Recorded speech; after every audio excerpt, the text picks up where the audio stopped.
Hello, Capricorn. Thank you for joining me for your year 2018 forecast. One of the standout things that's going to be happening for you this year is the arrival of Saturn in your sign, right from the start of 2018. In fact, Saturn, your ruler, arrived in your zodiac sign on the 20th of December, so you've had 11 days to start to readjust to its presence. If you're born right at the start of the zodiac sign of Capricorn, you will feel its presence very immediately. Now, Saturn, of course, is what gives you that sense of structure, that sense of self-discipline, that ability to keep going when things are tough. Also to shape whatever you do in a meaningful way where you get tangible results.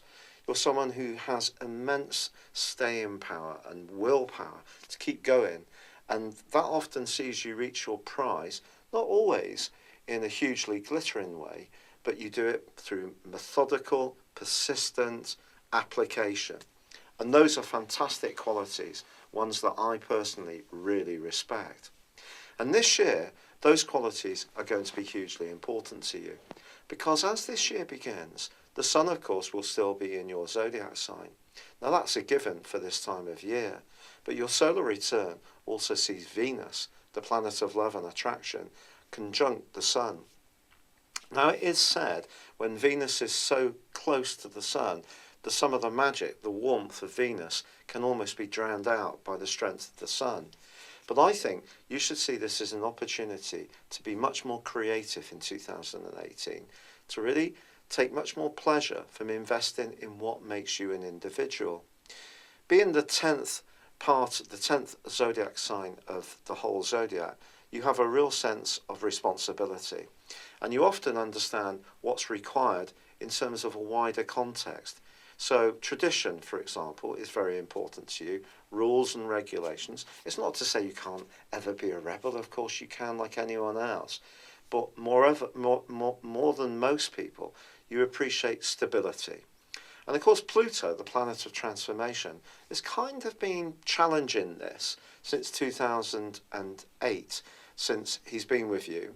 And this transit, which is just over halfway done, is one which certainly has probably had its moments. And of course, Uranus, the planet of change, has also been forging a rather erosive and provocative link to Pluto in recent years, which has meant that things perhaps haven't always felt as safe and predictable as we would all like. However, that combination between Venus and the Sun, and also the role of Pluto in your sign, along with Saturn, suggests that this is really going to be a new dawn for you.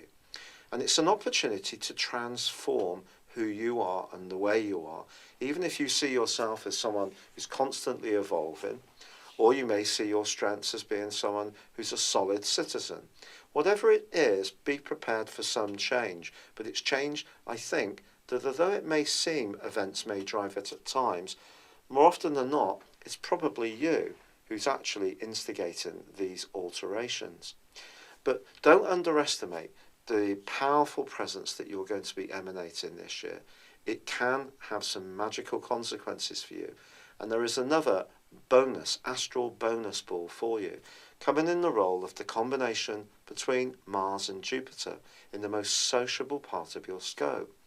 If you've got a vision for your future, or you're particularly idealistic, or you're really wanting to go for something that's much more aspirational in your life, so I'm not just talking about goals, targets, ambition, I'm talking about the things that really make us happy.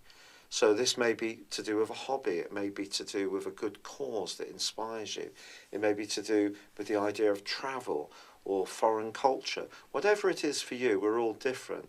That can take on a much greater sense of momentum this year, because Mars is about drive, Jupiter is about expansion, and Jupiter is giving you a huge opportunity right through to the 8th of November to really be much more go-getting this year. This can see you building new networks, new friendships, new alliances, and it's true that maybe some will make way from your past, because Saturn in your own sign can be a limiting influence. There is no doubt about this.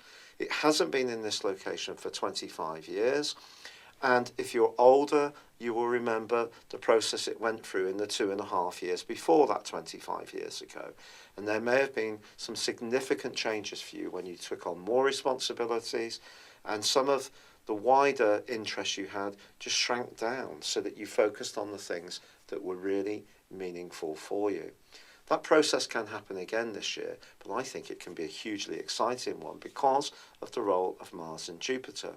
Also, the last 4 months of this year is going to see Venus playing a very significant role. Venus is about love, but it is also about money, but it's in the part of your scope to do with sociability and friendships for an extended 12.5-month period through that last 4 months. That gives you an opportunity to link like never before, along with the role of the return between Mars and Jupiter, the conjunction. So there's so much excitement to go for, despite the fact there can be some need for some discipline. Some things may need to make way in your world. There may be some obstacles. Charm will certainly help you to overcome some, persuasion and persistence others. And your natural sticking power is just going to come into play in a very positive way. This takes us through to the first lunar eclipse of the year, a total lunar eclipse on the 31st of January. Now, this is occurring in the part of your scope to do with shared resources, but it's linking with the rather nebulous energies of Neptune, which can be shifting and can be in some ways distorting. So if you're thinking about very close alliances in the next 6 months around a financial situation, so in business or property, it's vitally important during that period of time that you get your facts right. What's going to help you to do this in an enormously helpful way is the fact that Mercury is going to be combining the planet of thought and talk with the partial solar eclipse which occurs in Aquarius on the 15th of February. This helps you to be much more on the ball. You can be very savvy and businesslike, and this is just going to give you that bit more edge. And it's just saying to you that the information you receive through the prism of Neptune may be at times very enticing, very interesting, but you need to be factual in your approach to money and resources throughout this year. That is absolutely essential for you. If you do that, this will really help you. If you let your imagination or sort of false hopes or people's promises start to get into the equation, that's when things can get a little more difficult. Now, the end of March is a really significant time because Saturn has moved forwards and it's going to be combining in a very Mars has moved forward, I beg your pardon, and it's going to be combining with Saturn in your sign right through to the 10th of April. Now, you may go through a period during this time when you actually feel that the really important things in your life are not happening quite at the pace you would like. And at times you may feel really exasperated and your emotion can be quite raw and close to the surface. If you're really pushed, you may find yourself at times needing to boil over a little bit. If you do, it's just a safety valve. But if you can really narrow your focus and work even harder, you can achieve so much in April, not least because Mars then goes on to forge a conjunction with Pluto. Now, if you're single and you'd like to meet someone, this can be a very important phase of the year because the energy that you're going to be emanating is going to be so powerful. Honestly, it's almost beyond words. Mars and Pluto together are very sexual, but they're also about desire, but they're also in the first house, your own sign, about not worrying too much about what other people think. And it's important to make sure that you are staying conscious of other people's needs and thoughts, or that could cause some issues for you. But as long as you do, I think this is going to give your self-confidence a lovely boost. And you may do something a little bit different about your personal appearance, or be a bit more risk-taking. It's not that you're ever risk-averse, of course you're not, but there may be times when you stick with what you know because it gives you that sense of security, when it doesn't, in fact, feed your sense of feeling alive and engaged. And that can be a challenge for us all. Do we stick with what we know, safe, comfortable, but sometimes a bit dull, or do we do something that pushes us to the boundaries of our comfort zone? That's going to be a choice that I think comes up for you in this latter part of April. But May is also going to throw up some random energy too, because Uranus, which has been shaking up your home and emotional zone since 2010 and 11 full time, as it's gone through the sign of Aries, especially when it's squared up with Pluto in your sign, well, Uranus moves into Taurus. Now, if you think about it, Taurus is a fixed sign, and Uranus is about restlessness. You put these two together, it's almost like trying to drive a car with the handbrake on, because Taurus is very much about stability, Uranus is about change. But for you, right through to the 6th of November, a wonderful opportunity to be much more creative. And if you are someone who's had a talent that you've not really been using as well as you could, this is your time to showcase it. Other people can be very receptive to what you have to say. Why not? You don't always have to be that safe pair of hands. And that's really the lesson of this year. Although there may be some constraints and restrictions, there's going to be other opportunities to really go for it. Now, by the 7th of August, it is true that Uranus goes into a retrograde. And it's true that from the middle of April, your ruler Saturn goes into one too. In Saturn's case, through to the 6th of September. Now, during this period, it may feel at times that things aren't flowing. But you can see with Uranus's help, you can still do things. You can still break out, punch through any glass ceiling that you're experiencing, even if it's within yourself. But there is also a big total lunar eclipse on the 27th of July. And this one's really significant because this occurs in the sign of Aquarius, but it's also combining with Mars.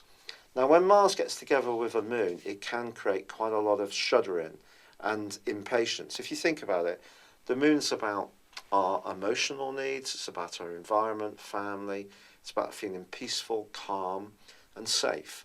Mars is about risk-taking. So Mars is pushing the moon, and that can lead to some instability in the next 6 months.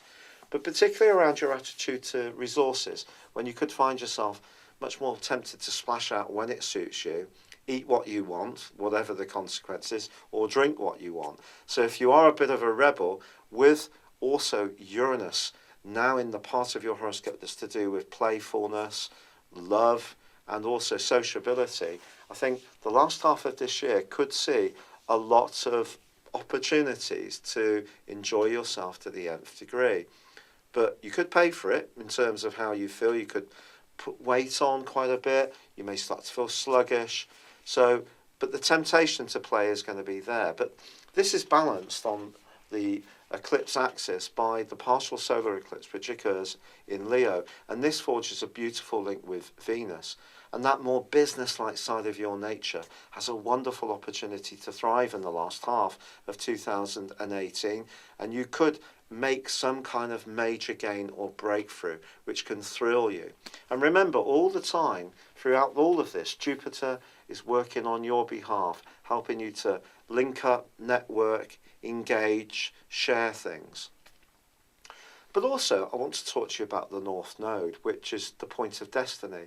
Now, that's been in a very intense part of your horoscope since May, the start of May the 6th, 2017.